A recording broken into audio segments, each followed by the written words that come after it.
हर हर महादेव। दोस्तों, क्या आप जानते हैं भगवान भोलेनाथ जितने सरल हैं उतने ही रहस्यमयी भी हैं। भगवान शिव के शिवलिंग पर चिता की ताज़ी भस्म से आरती की जाती है। जी हाँ मित्रों, उज्जैन के महाकालेश्वर मंदिर में भगवान शिव को मरे हुए इंसान की ताज़ी भस्म लेकर आरती की जाती है। क्या आप जानते हैं ऐसा क्यों किया जाता है? तो आइए आज के इस वीडियो में जानते हैं कि आखिर क्या है सच्चाई और इस आरती का क्या महत्व है। भगवान शिव जितने सरल हैं उतने ही रहस्यमयी भी हैं। उनका रहन सहन, खान पान, पहनावा और वेशभूषा अन्य देवताओं से एकदम अलग है।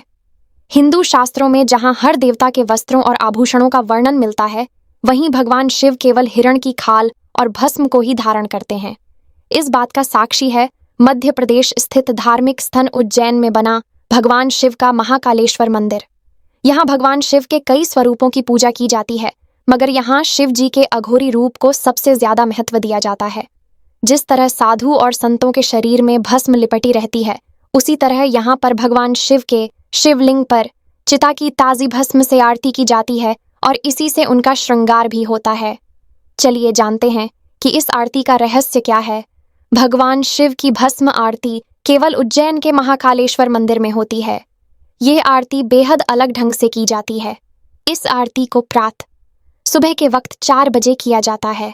ये आरती चिता की ताज़ी राख से होती है। हालांकि कुछ कारणों से अब इस आरती को चिता की राख से नहीं किया जा रहा, मगर पहले इस आरती के लिए लोग अपने जीवन काल में ही रजिस्ट्रेशन कराया करते थे। मृत्यु के बाद उनकी चिता की राख से भगवान शिव की पूजा की जाती थी। इस आरती को बंद कमरे में केवल मंदिर के पुजारी ही करते हैं। आरती के दौरान भगवान के कक्ष में लगे कैमरों में इस आरती की रिकॉर्डिंग होती रहती है और कक्ष के बाहर खड़े भक्त इस आरती को देखते रहते हैं। आरती के दौरान भगवान के शिवलिंग को पूरी तरह से भस्म से नहला दिया जाता है। बाद में शिवलिंग पर भगवान शिव का फेस बनाया जाता है और पट खुलते हैं।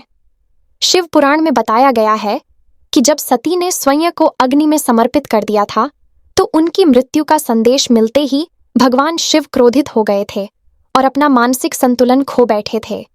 इसके बाद वह माता सती के मृत शरीर को लेकर इधर उधर घूमने लगे। जब भगवान शिव को श्रीहरि ने देखा तो उन्हें संसार की चिंता सताने लगी। हल निकालने के लिए उन्होंने माता सती के शरीर को अपने सुदर्शन चक्र से कई हिस्सों में बांट दिया था।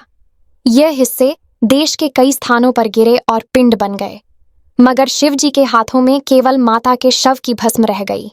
भगवान शिव को लगा कि कहीं वह सती का हमेशा के लिए न खो दें, इसलिए उन्होंने उनकी शव की राख को अपने शरीर पर लगा लिया। वैसे तो पूरे वर्ष कभी भी आप महाकालेश्वर के दर्शन के लिए जा सकती हैं, मगर सावन और शिवरात्रि पर इस स्थान पर विशेष आयोजन होता है। अगर आप सावन के महीने में महाकालेश्वर मंदिर के दर्शन करने जाएंगी, तो यहाँ पर आपको देश के कोने कोने से आए भक्तों की भीड़ देखने को मिलेगी।